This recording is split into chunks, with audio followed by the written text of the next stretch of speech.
The following episode is dedicated to our loyal listeners in Turkey Cock Lane, Sholchester, Essex.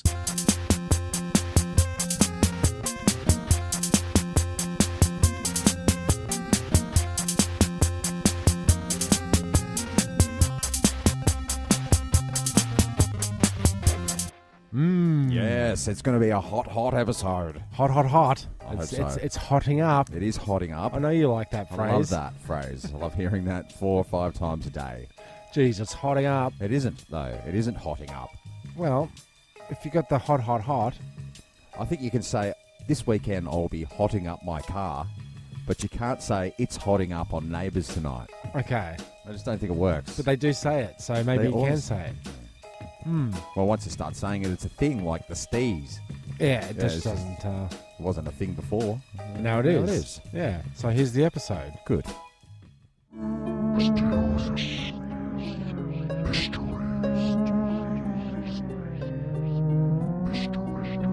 So here we are at Mysteries again, Tim, and I'm going to read out one this time. It's from the same book, The World's Most Incredible Stories.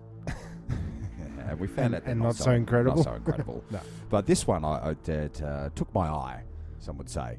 Great men of our time, and isn't he?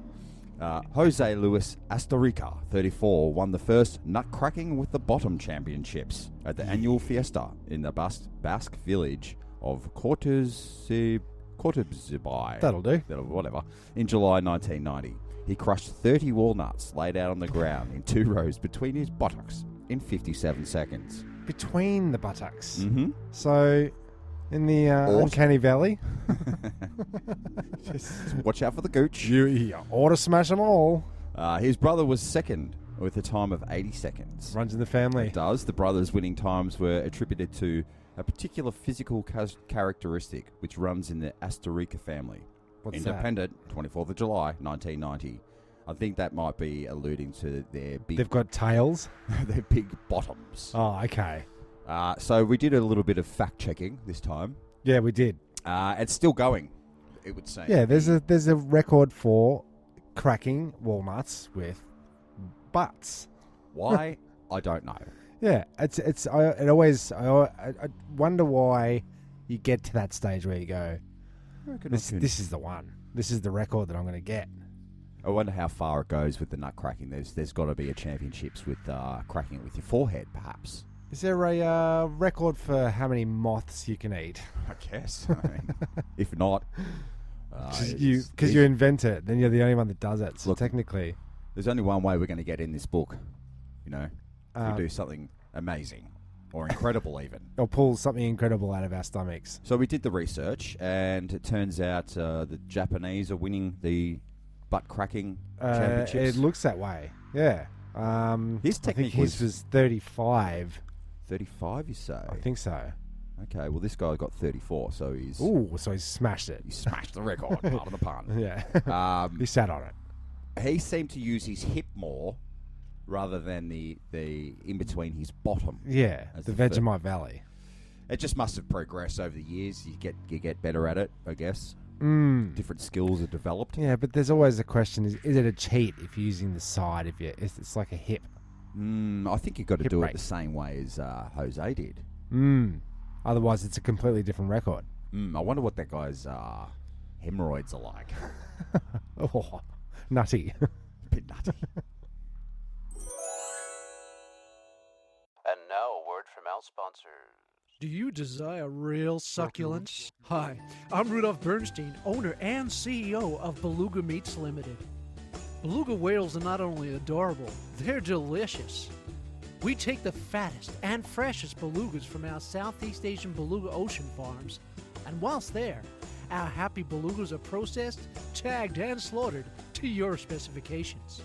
Our beluga meat is jam-packed with essential vitamins Z and L, which is sometimes scientifically proven to sustain chest hair growth and increase unwarranted mood swings.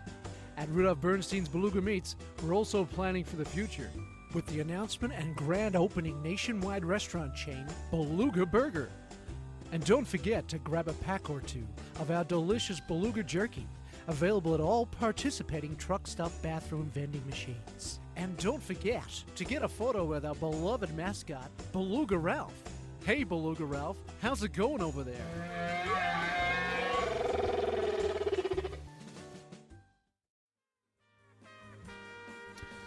So this week's basically Batman community concerns concerning communities. It was supposed to be shorter. It was supposed to be short. No, it's basically Batman. Basically Batman. Yeah. Well, We can just say that now. I woke up this morning. Great. Good morning. Take then that. what happened? I woke up this morning and I heard a disturbing sound.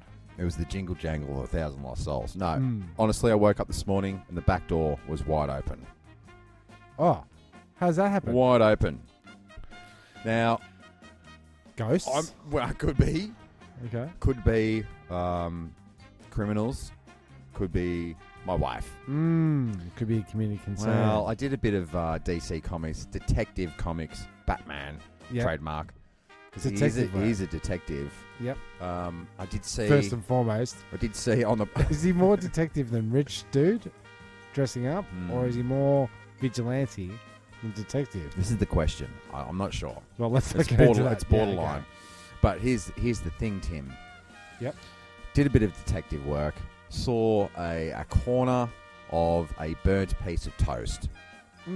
So the wifey has obviously had a late night piece of toast. Let it burn as one does. Oh, open the doors. Open the doors. But the reason I know, I deduced, or suspected, was on the fridge. We got a little whiteboard there, and it just says in big block letters, "Smoke alarm." Yeah, that's a dead giveaway. I thought you were going to say "get more bread." No, so just on the smoke alarm thing, you cook up, you have fry ups. It's the most irritating thing that you could ever put in your kitchen. My general community concern at home is getting smoked out. Yeah, that happens a lot. And I've just got the old fan going into the roof space. It doesn't go outside. Yeah. So I guess my concern is the roof's filling up with the toast smell. Well, your crawl space is going to smell like... But basically what happens is every time I cook, I walk away from the fry pan, there's inevitably some smoke, and the smoke alarm goes off. And it irritates me. And so are we taking batteries out? Are you hardwired? What's the deal? I thought I was hardwired. I am hardwired in the hallway, but not in the kitchen.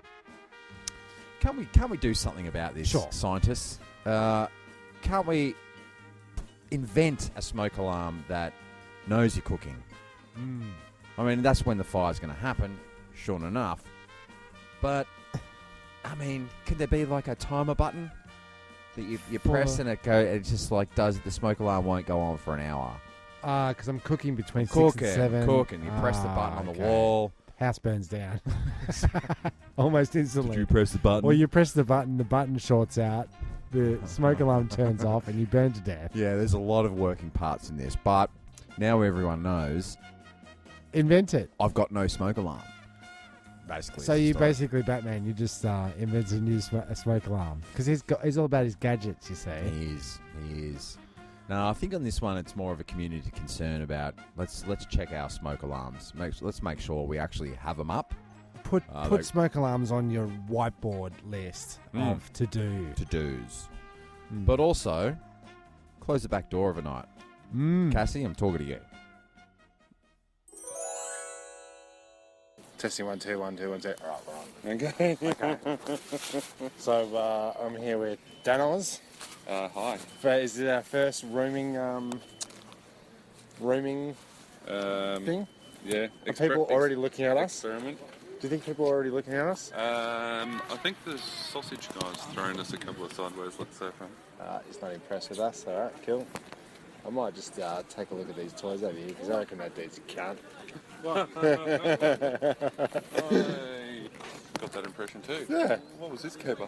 Anyway, we're at the Oakley Market, which has a long and glorious history. Long and glorious history of two things. Yeah? rain Yes. and crappiness. And jam donuts. Well, and jam donuts. Yeah. And well, I was just taking a little stroll around here earlier, waiting for Danoz to get here, and there's controversy afoot. Ooh, Yeah. tell me all about it. Well, you know the ever familiar food bar van that is in the Yes. middle? Yes. He's Because been pushed to the look edge. who's moved in. Okay. There's a big food truck, flame grilled burger truck. Okay. That's moved in. So Okay. he's moving in on the turf. But I see that he's actually got zero patronage because there's a certain loyalty factor that's at play here, I think. I felt compelled to go up to Nana and say, how do you feel about flame grilled burgers? And But- you happy?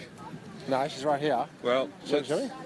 let's ask her. Shall we? I think we should. All right, here she is. How you going? Good. How do you feel about the other truck turning up? Ah, yeah, I saw. Busted in on your turf, huh?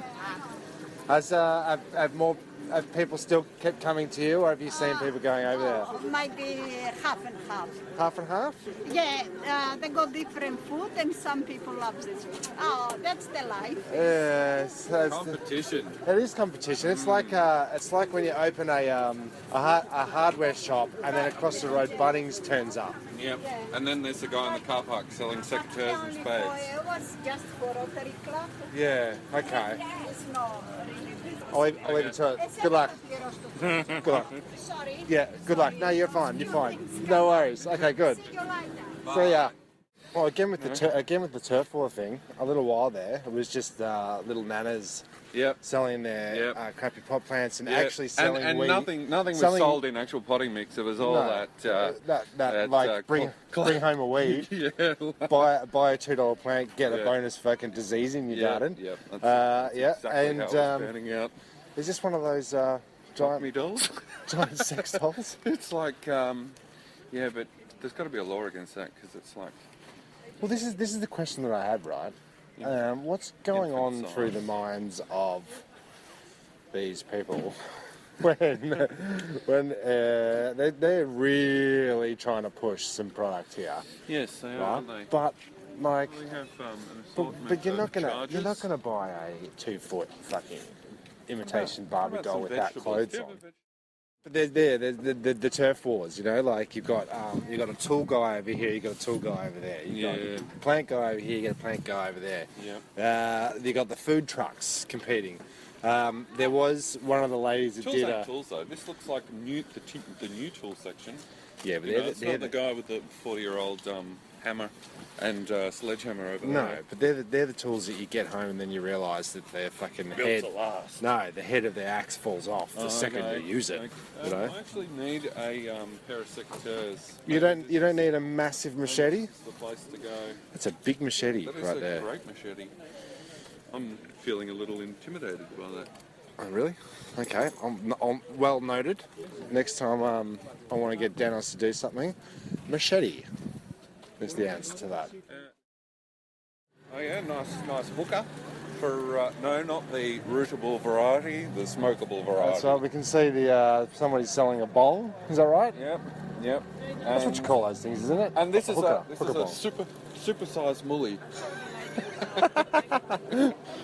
You've got a machine that chops up big plants. And a waterproof computer. Yep, that computer's out in the rain. Yep. So yeah, you're getting the multicultural dinner food experience, Yeah, eh? it's great. Well, when was the last time you dined on Afghani or Iranian or some kind of Persian cuisine? I think my wife listens to the podcast, so I don't want to tell my escapades of dining out on a Afghani. Okay. But I haven't actually tried Afghani food. I'm more of a Chinese Yeah. kind of guy. Well, we know I. Dabble in the Chinese. I'm a big lover of all things Chinese. You dine out on Chinese? I do regularly. Not as regularly as I would hope. I make regular mentions of my desires to dine out on Chinese. Oh, here we go. Hello, family. Hello. Okay, so we've run into the other guys. Oh, yeah. What's that, mate? What a score! What is that? Uh, Who is he? um, Buzz Lightyear, say it. Buzz Lightyear. Right, there you go. Go to your room. That particular toy is on his list. He wanted a Buzz Lightyear with the wings that pop out. Okay, cool. Meanwhile, I want Transformers and Star Wars toys. Great. Can we open the Star Wars toys? Get out of my room. I really appreciate it when a vegetable vendor will cut open a vegetable to show you the quality that's inside. It's a real mark of quality. It is a mark of quality because, like this guy up here, I think if he fucking cut open an avocado, rats would fucking run out. Well, I get the feeling that all avocados at Coles are bashed prior to being stacked. Oh, yeah, to make them ripe as this guy. Dispensary.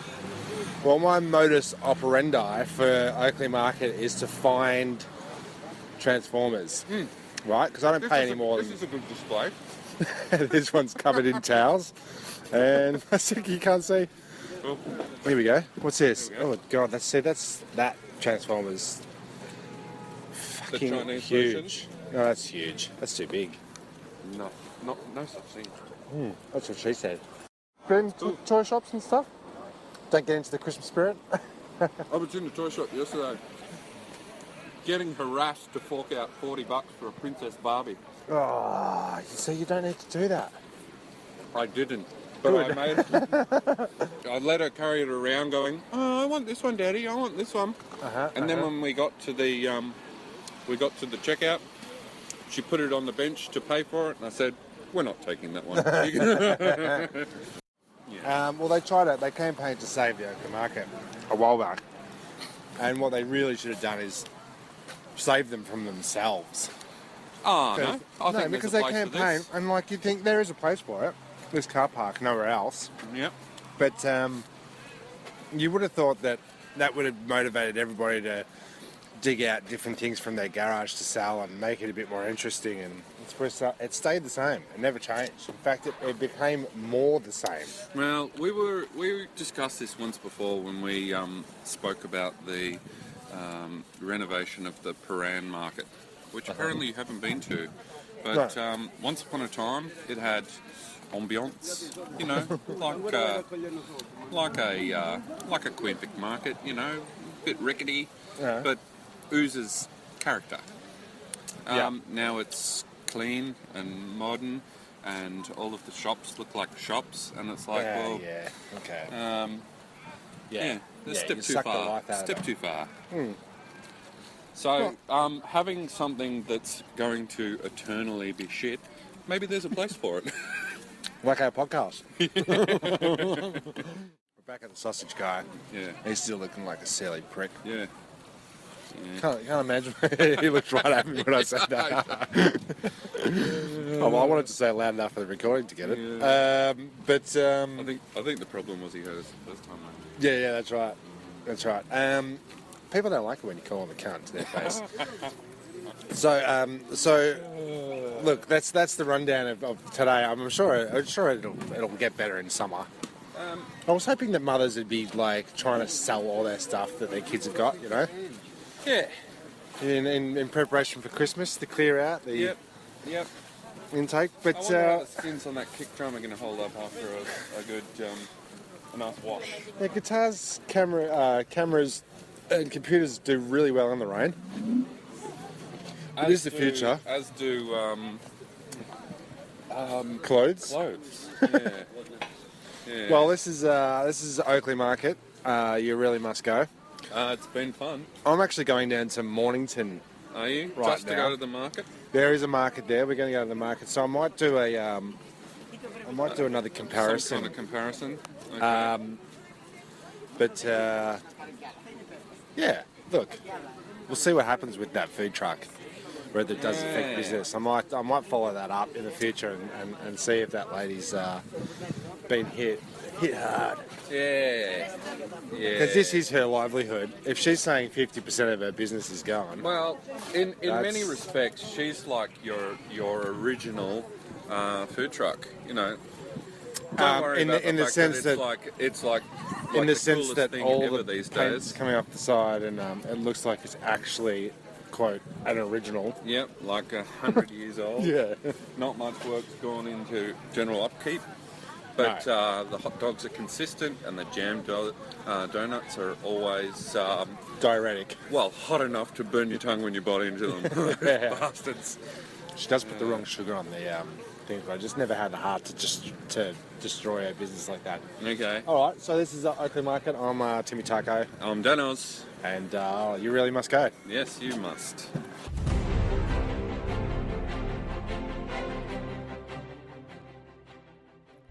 It's of the week, Excellent. and this week we've got theft of the week. Crook of the week. Well, somewhat crooks. Mhm. Yeah, they've basically it's in Texas, and they had an idea to steal a baby shark from a San Antonio aquarium, As you do. and they actually did it. It reeks of methcapades to me. It does. I want that shark over there. I want that shark. 3 crooks made their way into an open-air tank, wrapped the baby shark in a towel, put it in a stroller, and proceeded to simply leave the premises without being noticed. We have to imagine they weren't smart enough to fill a baby bottle with chum for the poor little guy, I guess. Aquarium staff didn't notice the shark was missing until nearly an hour later. Oh, what a beautiful baby you have there. Ooh. Police were called, probably laughed for a few minutes, and then went on a manhunt. Or a shark hunt. Oh, yeah. Yeah. The vehicle using the heist was located, and finally the shark was recovered. Still in good health. So, yeah, this is Sharknado gone crazy. Art imitating life, life imitating art. Sharks everywhere in the streets, Tim. Chaos. Maybe they should have bought a fish tank with them. Where is he going to sell this? I don't know. Maybe they wanted to just... Maybe it's like, you had an aquarium fetish at some point. Sure. Imagine a baby shark in that bad boy. Well, I always imagine if we could genetically engineer like a dolphin to be a tiny, tiny fish, like an aquarium-sized fish. Mm-hmm. But I it's reckon we can but do it's that. a dolphin. I reckon there'd be dolphin-y-looking fish out there. Yeah. Surely. Isn't that just a fish? Well, they're going to eat this thing. Maybe. But I do like the image of it being wrapped up and wheeled out in a I pram. wonder how long a shark would last. Oh, there's more questions than in answers. A towel. Wet towel? More questions than answers. true. I'm tipping not long, But it's it's brazen. to say the least. So I don't know if they reached in or they jumped in. I think you lure it in Right. with some charm, like you're saying. Okay. And then you just scoop it up in that towel, a quick wrap. You're in and out in, I don't know. It's a 3-minute job. Just a quick question about the chum. Yeah. The dog food that's called chum. Yes. Same stuff? It's, yeah, pretty much. Okay. You could use it for that. It's so chumpy you could carve it? It's the old black belly, mate. I don't know what that means. Well, that's when you drink Bundaberg rum before you go on a fishing trip.